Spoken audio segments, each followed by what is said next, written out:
दादा आप यहाँ आइए, अखिलेश भाई इधर आ जाइए। नमस्कार साथियों, आज एक बहुत महत्वपूर्ण विषय पर दोनों दलों में कांग्रेस पार्टी के नेता, राज्यसभा में विपक्ष के नेता, उनके साथ हमारे डिप्टी लीडर आनंद शर्मा जी, हमारे एमपी साहिबान सब मौजूद हैं। आज जनता पर बड़ा भारी बोझ डाला है, उस पर वो अपना वक्तव्य देंगे। मैं खड़गे जी से अनुरोध करूंगा कि पहले वो अपनी बात कहेंगे, फिर हम दादा से रिक्वेस्ट करेंगे। सभी को मेरा नमस्कार। मैं ज़्यादा कुछ नहीं बोलना चाहता हूं, लेकिन मोदी सरकार फिर एक बार अपनी नीति, जो गरीबों के खिलाफ उनकी नीति है, वो उन्होंने जाहिर कर दी है। पेट्रोल और डीजल के दाम 80 पैसा बढ़ा के आज कम से कम जनता से वो 10,000 करोड़ रुपए अपने जेब में डाल ले रहे हैं। उसके साथ ही एक्साइज ड्यूटीज जो बढ़े हैं, उसके पूरी फिगर्स भी हम आपको देंगे।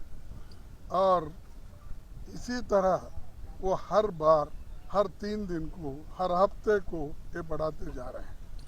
दूसरी बात, चंद लोग ये भी कहते हैं कि भाई ये रशिया और यूक्रेन की लड़ाई हो रही है, इसीलिए वो दाम भी बढ़ गए हैं। लेकिन एक बात, कल जब ये प्रश्न 186 क्वेश्चन नंबर जो पेट्रोल मिनिस्टर का रिप्लाई था कि हम जो रशिया से खरीदते हैं वो ऐसे हैं कि क्रूड ऑयल फ्रॉम रशिया 0.6% और फिर हर 3 महीने को उन्होंने जो भी खरीदा 0.3%, यानी उसके बाद में 0.2% रेस्पेक्टिवली। यानी उन्होंने जो खरीदारी भी करते हैं रशिया से, वो भी 1% भी नहीं होता साल को, जो हमारा रिक्वायरमेंट है। तो ये बात रहने के बावजूद भी वो अगर ये बढ़ाते जा रहे हैं, गरीबों को लूट रहे हैं, 10,000 करोड़ अगर गरीबों से ले रहे हैं, तो ये अन्याय है। इसके लिए हम लड़ेंगे। और दूसरी बात, आज हमारे पार्टी की ओर से शक्ति सिंह जी ने 267 नोटिस दिया था, वो हम उठा थे। तो उस वक्त हमारे चेयरमैन साहब अर्जन कर दिए 1 घंटे के लिए। यानी जो चीज़ हम पहले ही उठा रहे थे, नोटिस भी दिए थे 267 में, इसके ऊपर चर्चा करना भी चाहते थे और अपनी बात को भी बताना चाहते थे, लेकिन वो मौका भी हमको नहीं मिला।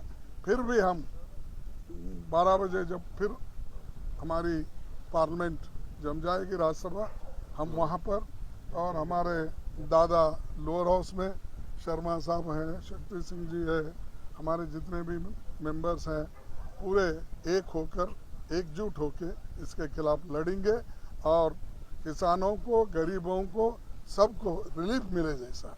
इसके अलावा और एक बात, एलपीजी भी 50 रुपये बढ़ा, केरोसिन वो भी बढ़ा दिए। यानी गरीबों को जो आवश्यक होती है, उन आवश्यक चीज़ों को उन्होंने सब बढ़ा दिया है।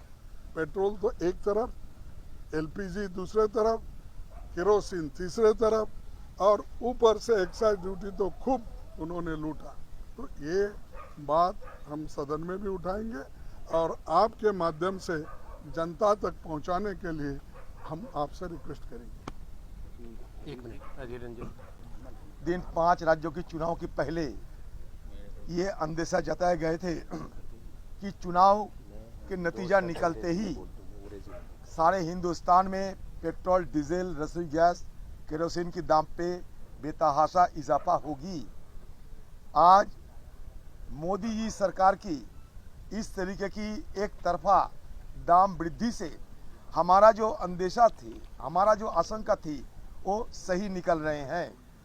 आप एक चीज़ थोड़ा ध्यान से गौर कीजिएगा, जब हमारी देश में एम्प्लॉयमेंट प्रोविडेंट फंड 8.6 से घटाकर 8.1 किया जा रहे हैं, तब गरीबों को लूटने के लिए मोदी सरकार बिल्कुल नहीं हिचकते हैं और इसी बहाने से 26 लाख करोड़ कमाने के सारे इंतजाम कर चुके हैं। तो इस तरीके की गरीबों की शोषण जिस ढंग से बेरहमी से किया जा रहे हैं, इसके विरोध में हम खरा उतरेंगे लोकसभा की अंदर और लोकसभा की बाहर। चाहे हमें वोट में जो नतीजा निकले, लेकिन आम लोगों के लिए संघर्ष करना और आम लोगों की बात रखने के लिए हमें कोई नहीं रोक सकता। Thank you. शर्मा जी कुछ। खड़गे जी और अधीर रंजन जी ने बता दिया विस्तार में। वोट के बाद सरकार ने चोट करी है गरीब पर। It's very clear that the government was just waiting for the election results to be out, and once again they have done what they have done for the last 8 years, hurting the poor without any justification. Our colleagues will give out the details, but in the last 8 years 26 lakh crores they have earned by raising the central excise duties. Gas prices have burdened the households and our women.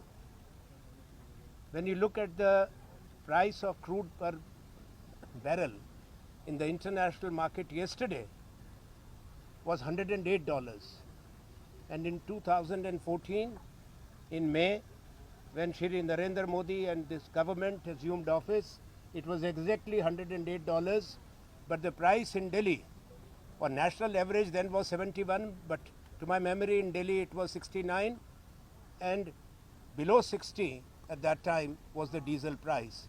You look at the gas prices then. So if the previous governments could manage without hurting the poor, what justification this government has?